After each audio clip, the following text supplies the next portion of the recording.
malheureusement, certains, les soirs notamment des élections, quand on a affiché nos chiffres, quand on a dit 37% pour Nider et 28% pour Nada, ce qui était exactement ça, des gens ont commencé à attaquer Sigma, alors que le pays était plus important que Sigma.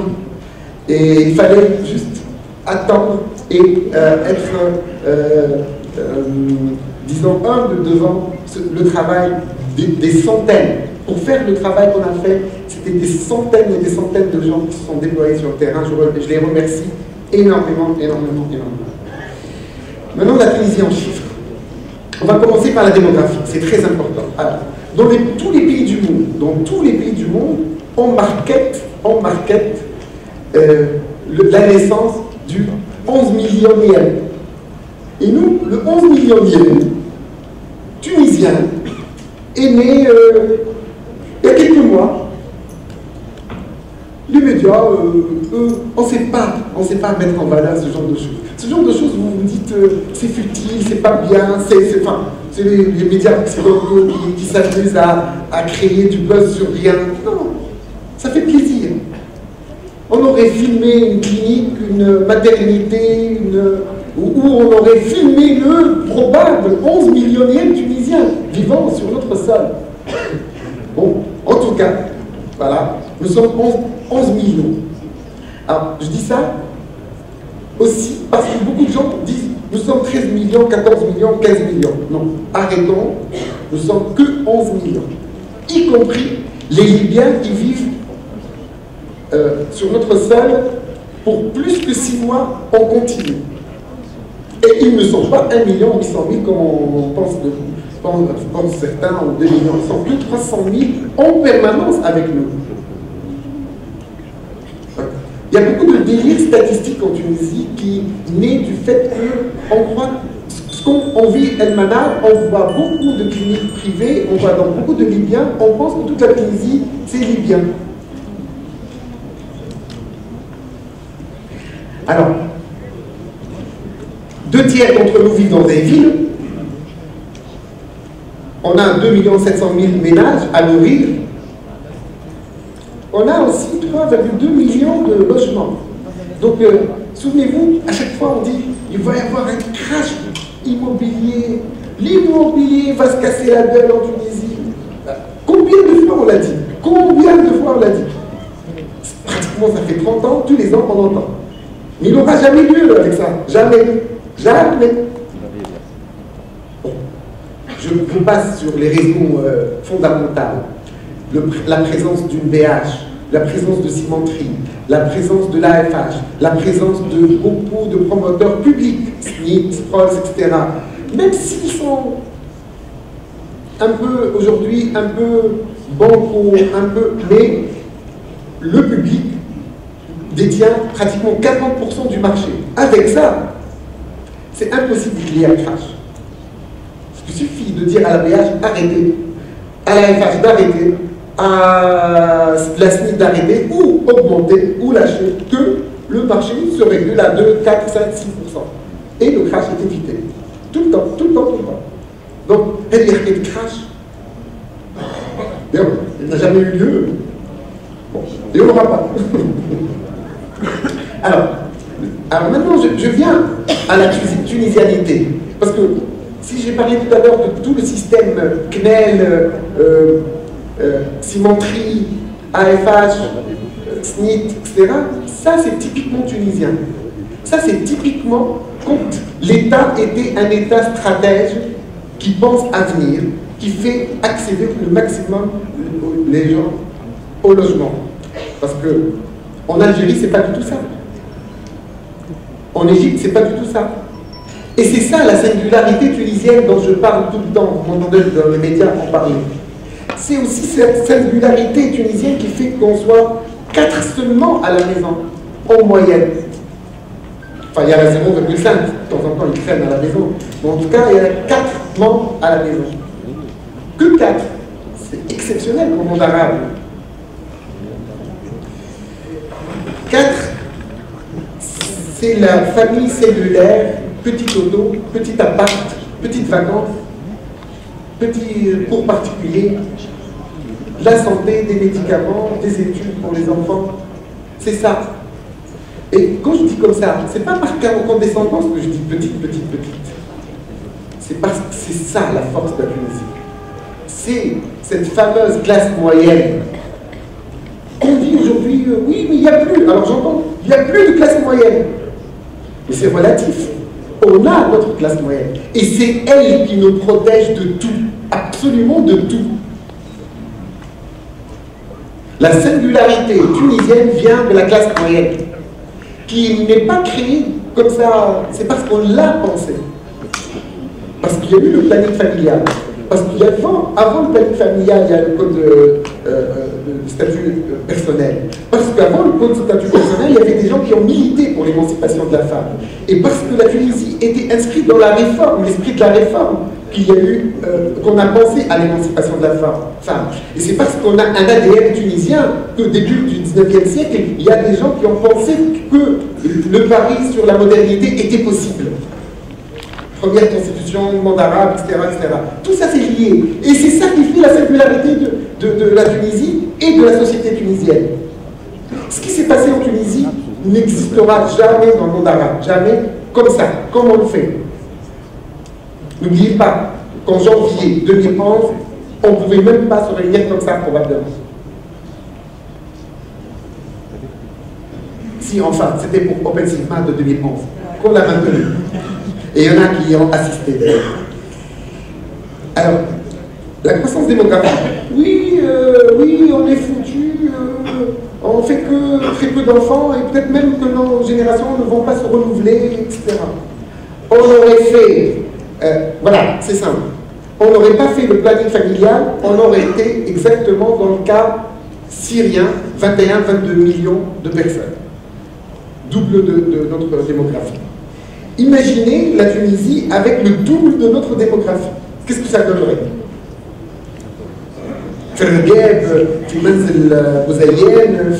Imaginez. Encore que, j'ai cité ces endroits, le centre-ouest, c'est parce que c'est là où la moyenne des enfants est de 4,7 ou 5, c'est pas enfants, nombre d'individus par foyer, et le taux de croissance démographique est plus fort qu'ailleurs, naturellement.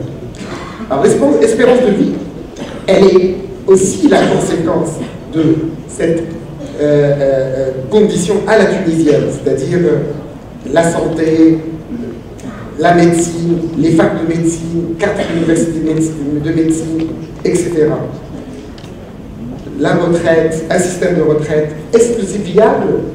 Est-ce que les 400 millions de dinars de déficit de la caisse CNSS, CNAM et autres, est-ce que c'est viable? C'est des questions qu'on doit se poser. Parce qu'on vit à 75 ans. Aujourd'hui, la retraite à 60 ans, il faut qu'on la revoie. C'est clair qu'on vit plus longtemps qu'avant, et donc il faut revoir les décisions qui ont été prises quand les gens vivaient jusqu'à 68 ans, 69 ans, etc. Ça évolue. Mais il y a des acquis. L'acquis, c'est que on vit relativement plus longtemps que nos voisins.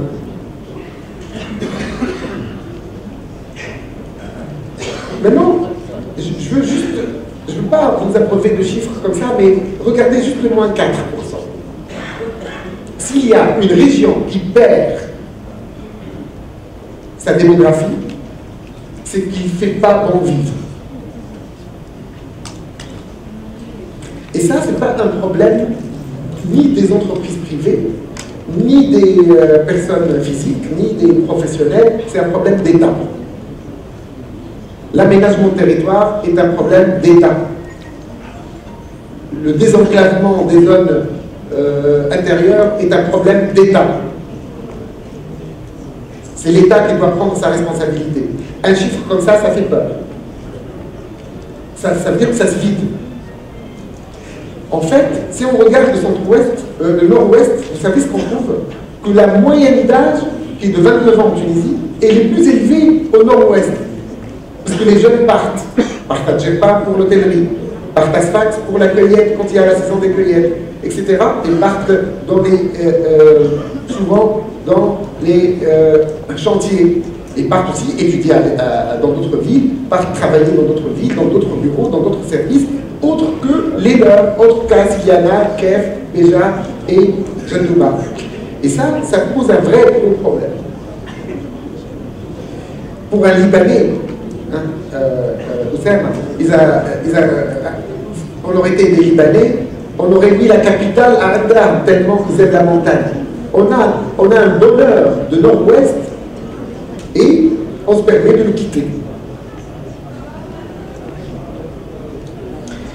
Alors, bien sûr, les zones d'activité forte, c'est-à-dire le centre-est avec Sfax et le Sahel et Sfax et Tunis attirent beaucoup. Bien sûr que Namel, le Capon attire et Bizerte, mais c'est un fait. Ça, c'est une croissance sur 10 ans. Maintenant, notre société, quelques indicateurs pour qu'on puisse... L'analphabétisme a baissé en Tunisie. Il y a 10 ans, c'était entre 21 et 22%, maintenant autour de 17%. Mais l'analphabétisme, c'est différent de l'illettrisme. L'illettrisme guette la Tunisie. Il guette la Tunisie, c'est quoi l'illettrisme, la différence? L'alphabétisme, c'est quelqu'un qui n'a jamais été à l'école. L'illettrisme, c'est on peut aller à l'école, quitter l'école et ne plus savoir écrire ni lire. Et ça existe. Ça existe pourquoi? Tous les ans, ça vous impressionne peut-être le chiffre 99,5% des enfants, mais vous ne pas c'est important, heureusement. Il y a 110 000 abandons par an. Que font nos politiques pour ces 110 000 abandons par an avant 18 ans, avec des cycles d'abandon très forts, à l'âge de 12 ans, à l'âge de 16 ans, ensuite à l'âge de 18 ans. On a tous les ans une machine qui produit 110 000 personnes dans la rue. Les médecins, c'est vrai, on est un pays où il y a à peu près 14 500 médecins, 15 000 médecins. On a 780 médecins par habitant. Mais il y a des zones où il y a 1400 habitants pour un médecin, alors que d'autres, ici, Tunis, 400 habitants pour un médecin. Donc, il y a des disparités énormes. Encore une fois, le tort est peut-être partagé, mais c'est l'État encore qui doit trouver des solutions. Pareil pour le chômage des diplômés du supérieur. Le chômage, il touche quelque chose d'assez particulier. Le modèle sociétal que la Tunisie a toujours voulu avoir. Qu'est-ce que c'est? La femme comme colonne vertébrale de la société. Et qu'est-ce qu'on trouve? Que quand cette femme va à l'école, ensuite au lycée, ensuite à l'université, quand elle obtient un diplôme, d'ailleurs, elle est plus diplômée que le garçon, en nombre, c'est elle qui a 2 fois plus de chances qu'un garçon d'être au chômage. 41 versus 21%. C'est une provocation à notre système. Je finis sur le taux de pauvreté. Parce que pour le revenu moyen, 660 dinars par personne en Tunisie, ça paraît bas quand on le convertit en euros et désormais en dollars. Mais je vais dire quelque chose d'assez choquant ici. La Tunisie est un des pays les moins chers au monde. Mais bon, ne le dites pas trop. Mais les gens qui vivent dedans ont des problèmes. Et on va voir en chiffres. Il y a 1 700 000 Tunisiens qui vivent sous le seuil de pauvreté. Près 3 dinars 500, 4 dinars par jour. Mais il y a 500 000 personnes qui vivent en dessous de 2 dinars par jour. 2 dinars, hein, pas dollars, 2 dinars. 500 000 avec nous, qui vivent avec nous en Tunisie, qui vivent la pauvreté extrême. 500 000, c'est pas rien.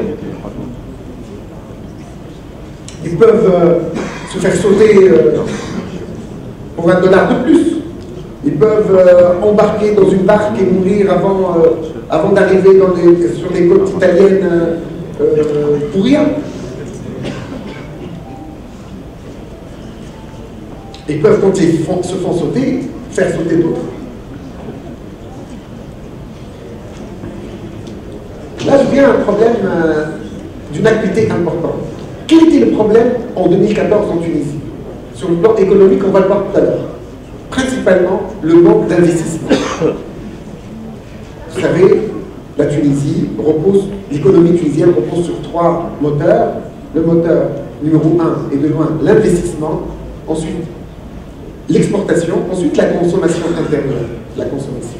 Dans d'autres pays, c'est la consommation qui tire la croissance. En Tunisie, l'investissement et l'exportation. Et un peu la consommation. Mais pour investir, on a besoin d'une stabilité, d'une visibilité politique, on a besoin d'une stabilité sociale et on a besoin de sécurité. Et si jamais on fait des élections et ça se dégage,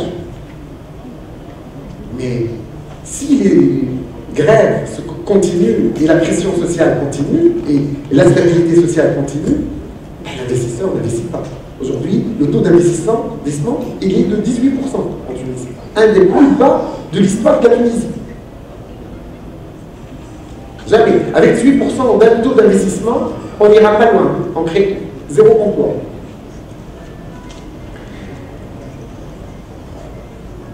Il y a eu, en 2014, 360 000 jours de travail perdus. Il y a eu une augmentation du nombre de jours perdus de 61%.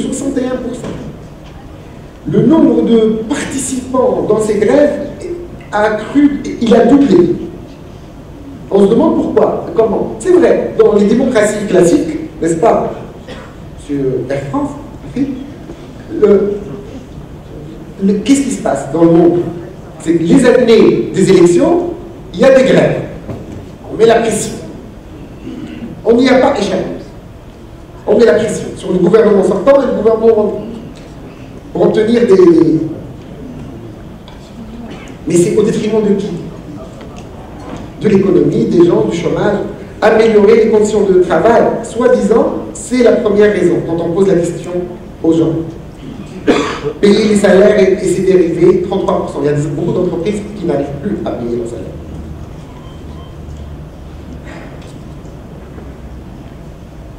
Après la situation sociale, l'économie, rapidement.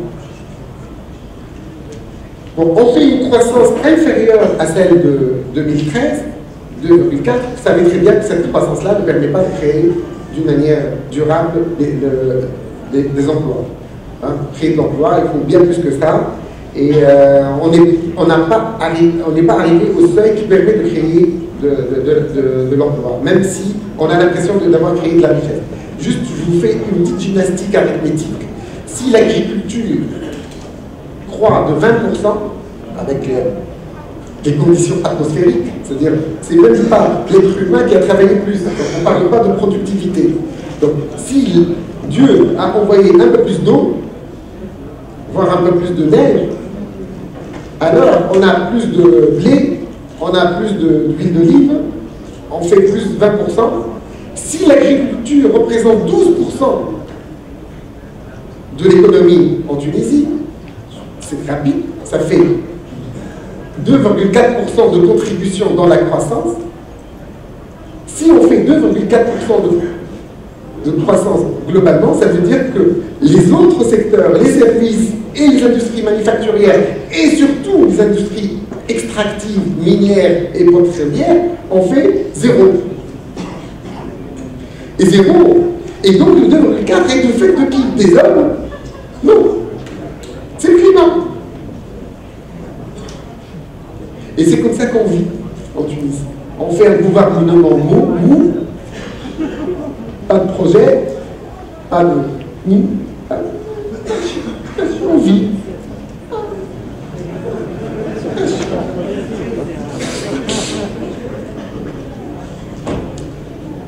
Alors le taux de chômage, visiblement, a baissé légèrement. Vous Vous savez comment, hein? Il y a eu des recrutements au début de l'année 2014.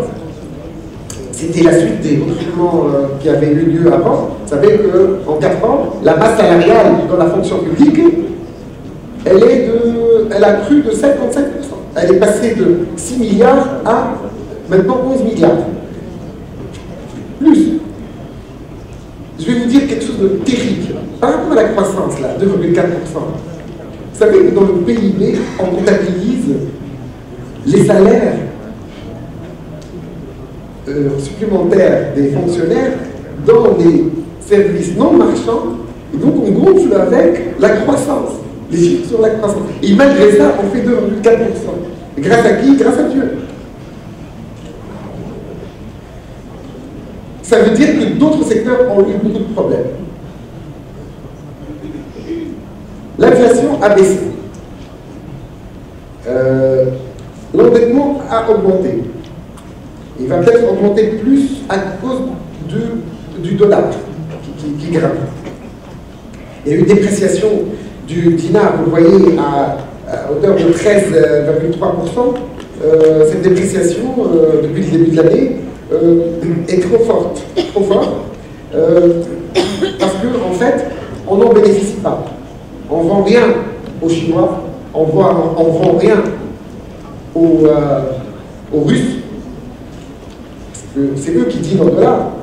Et en pire, le déficit commercial de la Tunisie, il est de 13 milliards et quelques maintenant de dinars, déficit. Il est d'abord à 27% dû à l'énergie. Va comprendre, tu vas nous expliquer tout à l'heure si tu veux, monsieur May, ici présent, un des éminents experts de l'énergie, comment la Tunisie, en 2014, elle fait un déficit abyssal commercial de 13 milliards, et dont 27% est dû à l'énergie. Donc la balance énergétique est déficitaire. Nous sommes un pays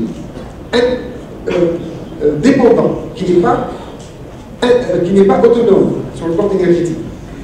Et même sur le plan de l'agriculture alimentaire, on est un pays dépendant. C'est-à-dire dans la stratégie, quand on fait des stratégies des pays, la première chose qu'on regarde, énergie, alimentation, les deux, on est déficitaire avec le monde. Et on est déficitaire avec quel pays? 3 milliards, 2 milliards 9 et quelques, 3 milliards avec la Chine, le dinar, et 1,7 milliard avec la Russie pour les nôtres. Avec des pays à qui on n'a pratiquement aucune chance de vendre quoi que ce soit. Quoique un peu avec la Russie, on peut leur fourguer un peu d'agriculture, puisqu'ils ont des problèmes avec l'Europe. Mais on n'en a même pas profité, comme d'habitude. Alors, Fadel, oui, ou Fadel, qui pèse 25% du CAC 40, Fadel appliqué dans la salle. La bourse a cru de 16,2%. C'est la seule embellie de l'année, pratiquement. Et la bourse, elle représente quoi pour financer l'économie tunisienne? Que 4%, 5%. C'est peu. Il faut qu'elle se développe un peu plus. Mais 16,2%, c'est bien. Mais quand est-ce qu'elle a fait ça? Quand est-ce qu'elle a fait ça? C'est quand elle a vu les résultats des élections. Et bon, tu me dirais, c'est normal, hein? On ne peut pas dire qu'ils ont choisi un camp. Ils ont choisi le camp de la stabilité post-électorale, supposé. Ça s'est bien passé, donc on ne va pas en faire. Mais ce qui est bien, c'est qu'avec ce 16,2%, ils commencent à rattraper les pertes engendrées depuis 2011. Par rapport à la bourse, toujours, chose importante, c'est que c'est les sociétés d'alimentation ou de boissons qui ont le plus cru, 72%, alors que les sociétés liées à l'investissement, c'est-à-dire les banques, ont cru moins, 16%, 14%, ou alors les industries où c'est très capitalistique, etc., où on attend.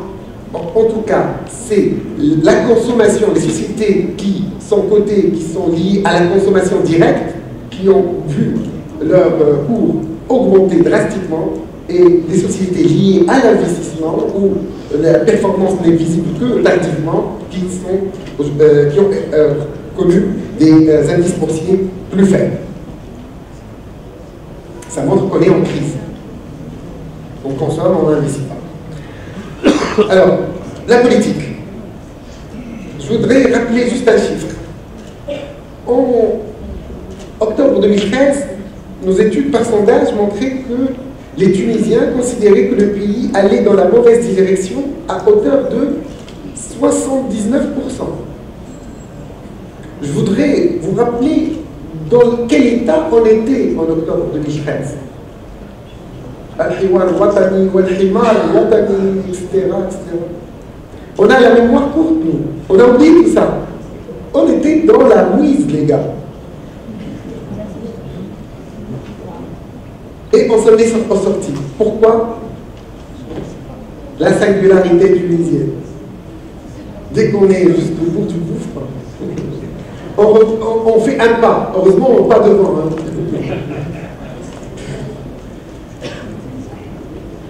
Et à l'annonce du gouvernement, donc, il y a eu coup sur coup, la m'a désigné, ensuite la Constitution, grâce à certains constituants qui sont dans la salle, et la confiance votée au Parlement, au gouvernement. Nous, on a fait notre enquête le 30 et 31 janvier, et vous voyez que le taux, d'un seul coup, a augmenté et est arrivé à 69% d'optimisme. Et vous voyez que nos chers politiques, dont certains sont dans la salle, jouent beaucoup avec les émotions des Tunisiens, les pauvres des Tunisiens. Il ne faut pas être cardiaque en Tunisie. Enfin, si mon frère jumeau fonctionne bien.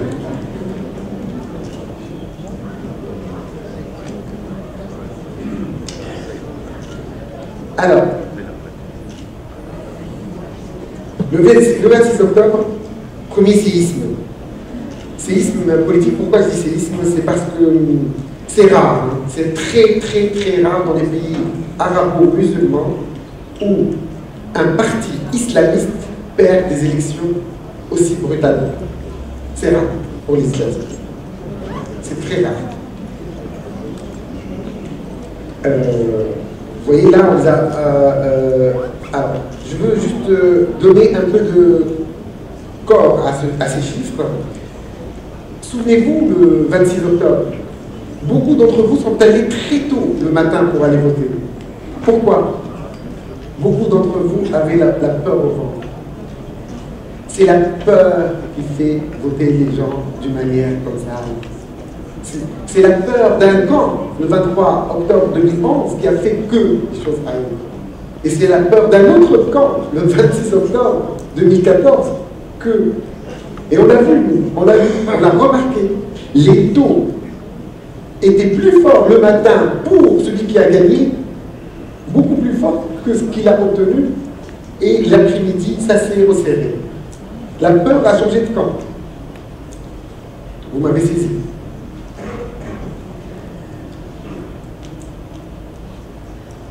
Et ça a donné cette situation.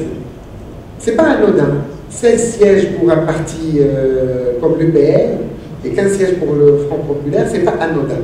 Avec 8 sièges pour FR12. Donc, en fait, si on regarde la composition théorique de notre Parlement aujourd'hui, il est à 85% conservateur libéral. Quel est l'enseignement, en fait? En Tunisie, il n'y a pas de gauche ou de droite, vous savez. Surtout en 2011, les gens n'ont pas voté pour plus d'État, moins d'État, plus d'individus, moins d'individus, un peu à l'occidental, le curseur, comment on redistribue la richesse de l'État, collecter. Non, c'est pas ça. C'était des valeurs. On a voté pour des valeurs. On a continué et arrivé en 2014, il y avait d'autres problèmes dans ce qu'on appelle la pyramide de Maslow. La pyramide de Maslow, la première chose à laquelle pense un être humain, voire un animal, c'est pas se nourrir, c'est avoir la sécurité sur son physique et ses biens. Et le problème de la sécurité était un vrai problème. C'est ce qui a fait qu'on a obtenu un score élevé pour le parti qui a gagné. Particulièrement. Il a joué, le message est passé de l'importance de l'État qui revient, le pays, on va le mettre sur les rails, etc. Le message est passé. Il est passé je l'ai dit plusieurs fois, vous savez, beaucoup auprès de la jeune féminine. Parce que, qui morfle le premier, si j'ose dire, quand il y a du chaos dans une société? C'est souvent les enfants et les femmes d'abord. Et la femme a saisi cette arme démocratique, civilisée, qui s'appelle le bulletin de vote, et elle a orienté l'histoire de la Tunisie. Et donc, elle a fait ce vote qui s'est confirmé un mois plus tard, lors des présidentielles, au premier tour,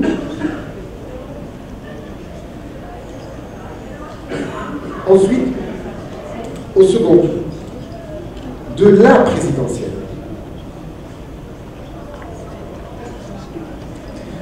Alors la présidentielle, elle a donné donc une confirmation du vote du 26 octobre. Et même France 24 a parlé de nous, de Sigma, mais pardon, des élections et de celui qui a gagné. Qui c'est qui a gagné? Et en fait, ce résultat-là, si on a dit que 61% étaient des femmes, donc ça a dépassé le nombre de 1 million de femmes qui ont voté pour le candidat qui a gagné. C'est très important de comprendre que autant le 26 octobre, les femmes ont permis de creuser l'écart entre celui qui est arrivé en premier par rapport à celui qui est arrivé en second, en tant que parti, autant le 21 décembre 2014, c'est les femmes qui ont fait gagner le candidat. Elles ont voté, et ça c'est très important à saisir une fois pour toutes, et dites-le à vos enfants, que c'est la première fois peut-être dans l'histoire de l'humanité que les femmes, majoritairement, n'ont pas voté comme les hommes, comme leurs hommes. Parce que vous savez très bien comment ça fonctionne, les élections. Ça se fait en famille, c'est les familles. Déjà, pour choisir son conjoint, on est d'accord sur un ensemble de valeurs, dont les valeurs politiques. Et là, du coup, non.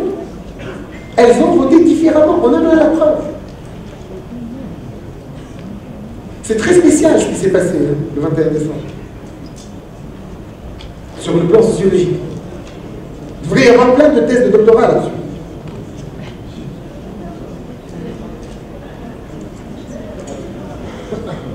Bon. Je vais vous présenter en exclusivité mondiale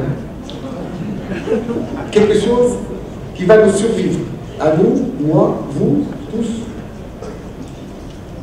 C'est le baromètre Sigma, qui va durer des années, des années, des années, tous les mois, que Dieu fait. Il ne s'arrêtera pas. On va mourir, et lui, il ne s'arrêtera pas. Donc, on a mis le premier jalon. Donc, vous allez voir aujourd'hui un point sur le cours. Le premier point. Donc, tous les mois, fin du mois, comme aujourd'hui, vous allez avoir, dans certains médias qu'on a choisis, radio, TV et presse, ce que vous allez voir aujourd'hui en avant-première mondiale. Exclu, Lulu.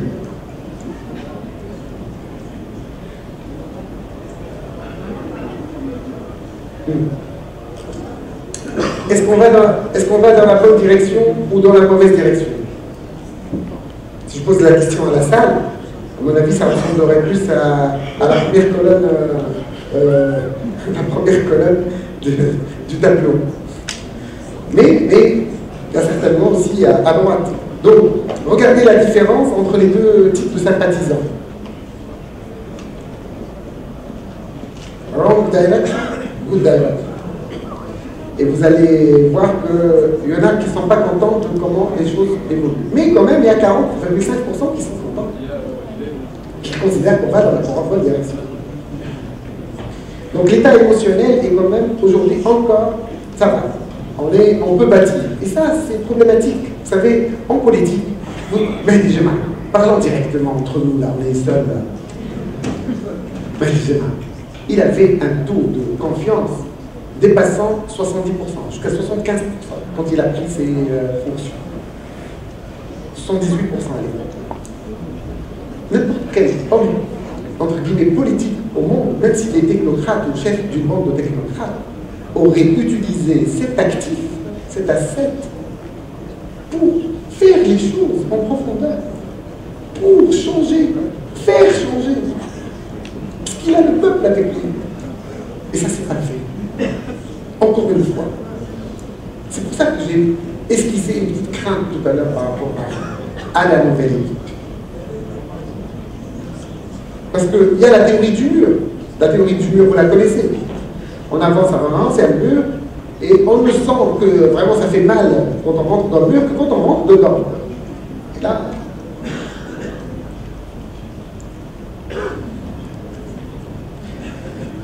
oui. On a posé la question à notre échantillon, on leur a dit, êtes-vous satisfait de la manière dont les choses évoluent actuellement dans notre pays? Ou l'échec qui fait échec. Alors c'est mitigé. C'est mitigé, vous voyez. L'enquête a été faite les 2 derniers jours. Elle a été faite particulièrement, spécialement pour vous. Donc vous avez pratiquement moitié-moitié. En intervalle de confiance, pour nous, c'est la même chose. On peut dire que c'est mitigé, c'est 50% de gens satisfaits, 50% de gens non satisfaits. Et on voit bien que même chez les sympathisants de Nider, si on regarde le taux de très insatisfaits, c'est très élevé, 18,8%, alors qu'ils ont gagné 3 élections successives, c'est très élevé. On rajoute 18,8% à 19,5%, ça fait beaucoup de mécontents. Pour des gens qui viennent de gagner 3 élections en 1 mois et demi.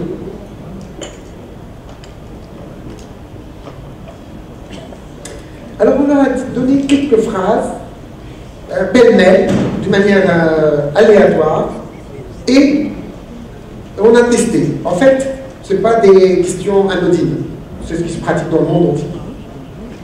On a posé des questions qui touchent les gens. Et on a voulu tester leur importance en tant que issue. Préoccupation. Alors, ce qui arrive en premier, c'est la santé. Avoir une bonne santé, c'est ce qu'il y a de plus important dans la série de choses qu'on a présentées aux Tunisiens. Vous savez très bien que 90% du bonheur vient de la santé. Que vos enfants disposent d'un bon enseignement. C'est ça que les gens ont dit. 91,1%. Vous voyez le mindset tunisien. On aurait posé cette question-là en Libye. Vous pensez qu'on aurait eu la même réponse? Se sentir en sécurité dans votre zone d'habitation. En sécurité. C'est la 3e chose. Que vous vous exprimez librement, 85%. Je vous signale que, en fait, c'est très important cette variable parce qu'avant, c'était beaucoup plus bas que ça. En fait, les gens, quand ils ont vu ce qu'ils gagnent personnellement avec la liberté d'expression, c'est là où ils se sont rués vers cette variable-là. C'est très intéressant de... Avant, ils ne connaissaient pas les bienfaits de la liberté d'expression. Que vous réussissiez dans votre vie professionnelle, que vous accédiez à la propriété de votre logement. Ensuite, on descend beaucoup plus bas, que vous épargniez pour votre retraite. Ils ont peur, ça va être compliqué. Avoir du temps pour soi et pour sa famille, moins. Et puis avoir une voiture personnelle, beaucoup moins. En tout cas, on voit bien que le Tunisien est santé, enfant, bien élevé, sécurité, c'est les 3 choses les plus importantes pour eux.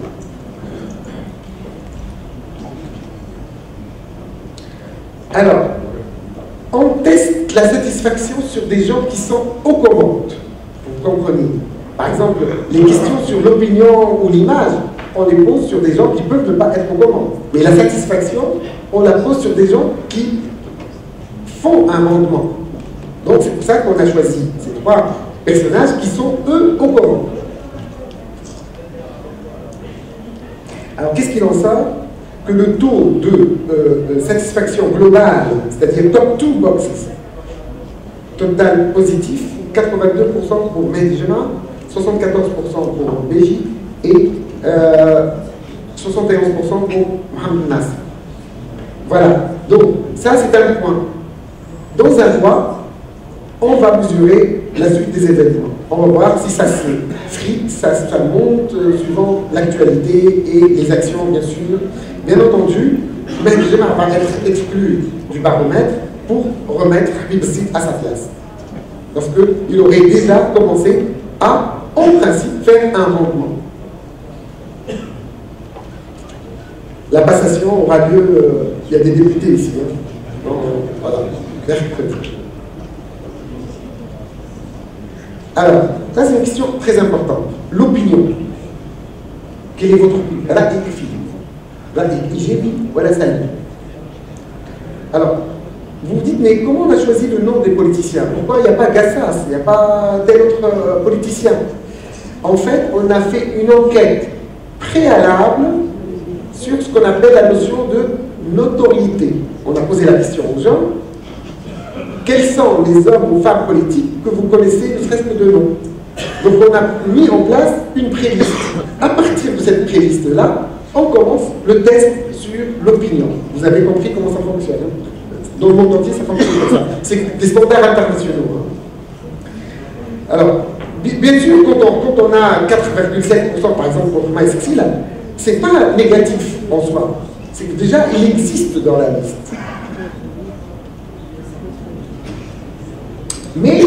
Mais n'empêche que Mehdi Jema jouit, en tout cas pour les thèmes très opinion très favorable, jouit du meilleur taux, 37,4%. Il aurait joué un rôle dans les élections, il aurait eu peut-être quelque chose. On peut penser ça. Béji, 31,1%, Mourou, 27,8%, Nasr, 23,2%, Yassine Brahim, 22,6%, Taïb Bakouch, 19%, Mohamed Abou, Kamel Yabli, 19%, Abou, 19% pratiquement, Semi Abou, la famille Abou, donc 17%, Mouji Rahmi, 15,6%. Donc, eu égard à l'âge de Mohamed Abou et sa femme, vous allez les avoir tout le temps dans le paysage politique. Tout le temps, tout le temps, tout le temps, tout le temps. La moyenne d'âge de la salle me permet de dire tout le temps. Moi j'ai Habib Sid, Mohsen Marzouk, Mohamed Hamami, Samir Dino, Samir Betaïb, Mohamed Hamdi, Hamad Jbeli, plus bas, Mahmoud Baroudi, plus bas, Maya Jérémy, Moussef Marzouki, Ahmed Siddiq. Vous remarquez aussi, il y a un phénomène très très important, on l'a beaucoup disséqué les dernières années, c'est que les Tunisiens, souvent, ils ont une bonne opinion de celui qui est au pouvoir. Bon, on peut l'interpréter différemment. Ou alors, on est toujours mal à ou alors vraiment, ou alors parce qu'on le connaît mieux. Mourou, par exemple, actuellement, il passe beaucoup à la télé. Pourquoi? Parce qu'il est au perchoir. Ça me plaît. Maintenant, si on regarde la différence entre les partis et les sympathisants, qu'est-ce qu'on trouve? Que pour les sympathisants de l'idée, c'est celle-ci. Mais j'ai pas celle-ci qui arrive en premier, 52%, qui est un taux élevé, hein, pour tout à fait favorable. Jema, 44%. Nasr 35, Yassine Brahim 35 et Kamel Yabli 30. De l'autre côté, pour le Nahda, c'est Abou qui arrive en premier.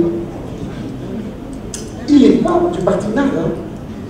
Il a son parti, d'ailleurs démocrate, mais il arrive en premier. Chez les sympathisants, en tant que bonne opinion, Mourou, Abou, Madame, Jbeli et Jema aussi, 30%.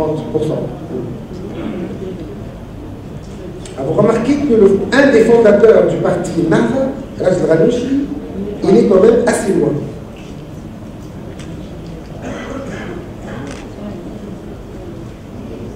Maintenant, une autre notion que l'opinion. Donc, je lui donne les billes.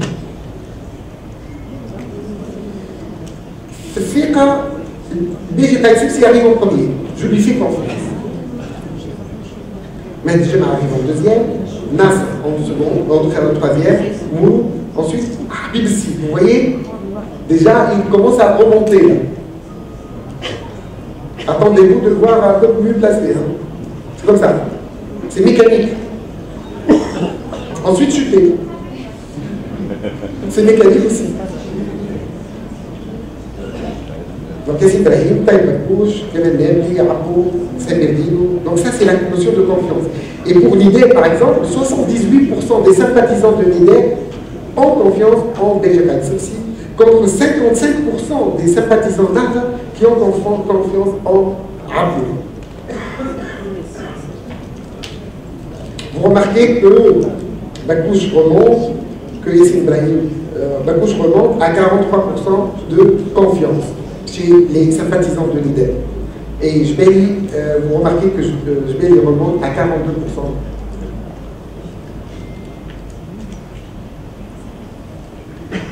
Là, c'est une autre question, et les inconsistances au Pérou. C'est ce qu'on appelle la cote d'avenir. Je trouve qu'il y a l'abdomen. C'est le stade. Dans l'important. C'est-à-dire qu'il est comme ça. Vous avez sur le total, Mahdi Jama'a, BG Qaïd Sibsi, Allah Dawoul fi Al-Fif, Abdel Fattah Boum, Mohamed Al-Nasr, Habib Sid, etc. Yassine Brahim, Kamal Nelli, Bakouch. Et là, vous voyez que les sympathisants de l'idée plébiscitent quand même Jama'a à 53%. C'est vrai qu'il y a 40% aussi de gens sympathisants de Nahda, qui voteraient Nahda facilement, qui considèrent que Mahdi Jama'a est quelqu'un qui souhaite voir jouer un rôle important dans l'avenir, donc ce qui donne au total lui en premier.